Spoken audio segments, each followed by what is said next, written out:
Olá magos e magas, eu sou o Dan e sejam bem-vindos a Nishounen. Hoje finalmente seguindo com os vídeos de Black Clover aqui no canal, dessa vez a gente vai falar um pouco sobre o próximo capítulo do mangá. O capítulo 336 do mangá de Black Clover tá aí pra trazer pra gente uma grande revelação. Afinal nele teremos o retorno do garoto da anti-magia. E a gente vai falar sobre isso e muito mais nesse vídeo de hoje, então como sempre eu já conto muito com o seu apoio pra deixar o likezão. Se eu gostei é muito importante e super vai ajudar o canal. Eu também conto muito com você pra se inscrever se ainda for novo por aqui. E agora sim, sem mais delongas, bora pro vídeo. Galera, então, como a gente sabe, o Asta recentemente quase perdeu a vida. Bem, o mangá de Black Clover indicou que o Asta tinha sido destruído por uma magia espacial, que foi lançada contra ele pela irmã Lily, que teve sua alma modificada e se tornou uma paladina. Muita coisa aconteceu nesses últimos capítulos do mangá de Black Clover, muita informação. Mas sim, no capítulo recente, no finalzinho, na última página, o Asta tava ali e ele aparentemente sobreviveu. O que a gente já esperava, mas o que a gente não esperava era que ele havia sido mandado para um local muito distante, onde algum tempo havia se passado e os magos não sabem sobre o seu retorno. E então Asta tá ali frente a algum personagem misterioso e vai ser a primeira coisa que a gente precisa comentar. Temos que falar sobre o garoto da anti-magia. Basicamente o Asta, ele agora tem a possibilidade de se esforçar para treinar e conseguir enfrentar Lucius. Ele pode, naquele local que ele tá, receber informações sobre o que tá acontecendo no mundo dos magos, e eles têm uma vantagem que é o fator surpresa. Basicamente o Lucius mesmo já disse que a pessoa que poderia impedir os seus planos, que poderia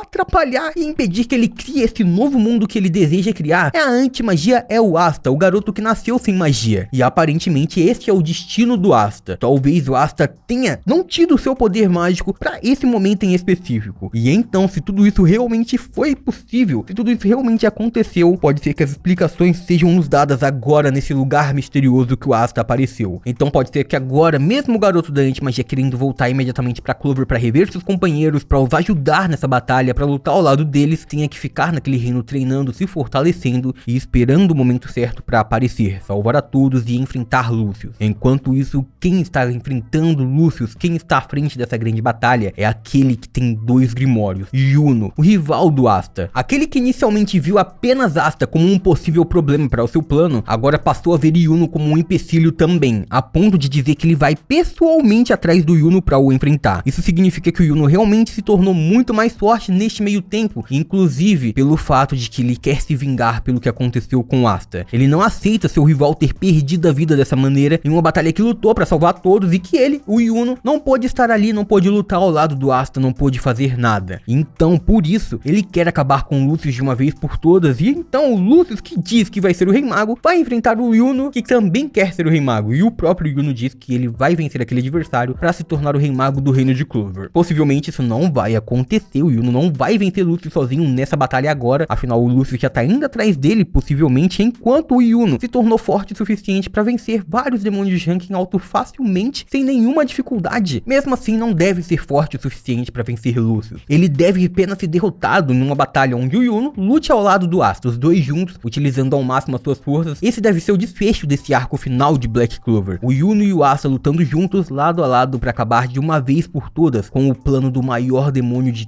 todos os tempos, do mago que conseguiu purificar os poderes demoníacos e conseguir um poder inabalável, um poder que une a magia, mana e forças de todos os demônios. Dessa forma, Lucius deve ser milhões de vezes mais forte que um demônio de ranking alto. Então mesmo o Yuno conseguindo derrotar vários, ainda não seria capaz de o derrotar. E assim, a gente também não viu o Asta enfrentando ele depois que ele conseguiu aquela forma. Então a gente não sabe nem mesmo se existe uma pequena imunidade contra a anti-magia. Mesmo assim, o Lucius temia aquele poder. Ele acreditava que poderia vencer o Asta, mas ele ainda dizia que a anti-magia poderia vir a o atrapalhar. E isso com toda a sua previsão. E ele previa que no cenário mais possível, que quase não existia, mas ainda era possível, os magos vencerem, seria por causa do poder do Yuno, do mago de dois grimórios. E então ele já tá indo atrás dele para garantir que isso não aconteça, para vencer o Yuno antes que o Yuno tenha poder o suficiente para tentar fazer alguma coisa contra eles, da mesma forma como ele fez contra o Asta. Agora sim a gente teve a explicação do porquê que ele foi imediatamente atrás do garoto da anti-magia. Ele foi atrás de Asta porque ele já havia usado a magia do tempo para criar todas as previsões possíveis, visto o que aconteceria. E então ele acreditava que a possibilidade do seu plano ser destruído viria por causa da anti-magia, por causa do garoto que não possuía mana. E dessa forma então ele tentou acabar com Asta e Lieb imediatamente. A gente também viu que os capitães do reino de Clover vão lutar essa batalha. Eles querem ficar mais fortes e eles querem conseguir enfrentar aquele adversário que escapou instantaneamente. O Lucius, ele fugiu e basicamente os capitães não conseguiram lutar contra ele, mas todos eles sabem que ele é muito forte, que ele era mais forte inclusive que Lúcifer. E isso porque o Capitão Yami conseguiu ler o ki dele, sentir o ki dele, sabia que era um ki muito diferente de tudo que eles viram. E também existe um outro motivo para todos eles quererem lutar. Além de Julius Nova Cronos ter sido levado por aquele adversário, ter se tornado um vilão, ele ainda tirou a vida do Asta, daquele que sempre lutou por todos eles, daquele que passou por muita dificuldade e estava ali lutando pelo seu sonho. E Asta, ele perdeu a vida antes de ter a chance de tentar. Pelo menos é o que todos acreditam. Então a gente viu principalmente o Capitão Yami. Ele quer acabar com o Lucius de uma vez por todas. Ele quer vencer aquele adversário por tudo que aconteceu. E então a gente vai ver agora uma das batalhas mais épicas e também um desfecho muito emocionante, porque o Asta em algum momento ele vai voltar e ele vai lutar ao lado deles. E a reação desses magos com o retorno do garoto da antimagia, talvez com uma transformação ainda mais épica, vai ser incrível. Não dá nem pra imaginar como o autor de Black Clover vai incluir o Asta de volta. Tem tudo pra ser muito emocional. Mas isso eu já acredito e espero que seja um pouco mais pra frente. A não ser que o autor de Black Clover pense em dar um outro time skip, mas eu ainda acho que não é possível. Já teve um time skip há pouco tempo, então é muito difícil que ele já faça um time skip novamente pra colocar o Asta naquela batalha. Eu acredito que vamos ter alguns capítulos onde talvez o Asta não vai aparecer, onde ele vai estar treinando, ou talvez os magos do reino de Clover não apareçam e apareça apenas o treinamento do Asta. E assim a gente vai ver novos poderes surgindo. Mas do lado dos vilões, a gente também sabe que enquanto tudo isso acontecer, enquanto os magos estiverem se movimentando, os vilões também vão estar se movimentando. O Lucius, ele disse que ele vai atrás do Yuno, mas a gente sabe que tem outros personagens poderosos ao lado dele. A irmã Lily está ali, Danmacho também está ali, ambos como paladinos. Também tem outros dois paladinos misteriosos, que podem ser os irmãos Douglas, mas podem também não ser. Afinal, não tem nenhum motivo para o autor de Black Clover esconder da gente caso sejam Zenon e Vanica. Pode ser também o Dante e a Vanica, mas o Dante possivelmente perdeu a vida, então poderia ser Zenon e Vanica. Mas o autor de Black Clover, como eu disse, não tinha motivo nenhum para esconder da gente caso seja um deles. Então, nesse caso, pode ser outros personagens, talvez a própria Lista, a mãe do Asta. Isso seria algo incrível de se ver e também inexplicável, talvez, mas o autor de Black Clover poderia dar um jeito realmente de fazer isso. Afinal, aí sim seria um grande motivo para ele estar escondendo da gente. O Asta poderia finalmente conhecer a sua mãe e talvez o outro personagem pode ser o pai do Asta, imagina só. A gente pode fazer um vídeo falando sobre isso e como isso tudo poderia acontecer, os motivos para Lucius fazer tudo isso, mas nesse caso sim, faria muito sentido o autor de Black Clover esconder essa informação. Afinal, isso seria muito importante não só pra batalha, como pra deixar a gente assustado também. Imagina se a gente acerta essa. Mas em todo caso, os vilões começam a se movimentar também, possivelmente em alguns locais do reino de Clover e dos outros reinos. Os magos e as pessoas que vivem ali vão começar a ser transformados em paladinos e talvez começar ataques contra outros magos. E uma grande batalha se inicia. Os capitães vão ter que se movimentar, os magos vão ter que se movimentar. Tudo isso pra parar o plano de Lucius, pra tentar impedir a grande destruição que pode começar a acontecer a partir de agora. Mas comenta aí embaixo o que você espera pro próximo capítulo do mangá de Black Clover, fechou? Eu quero saber o que você pensa sobre tudo isso. E por hoje é isso, muito obrigado por terem assistido até aqui, eu espero muito de coração que todo mundo tenha curtido. Eu vejo vocês no próximo vídeo, até lá, um grande abraço e tchau!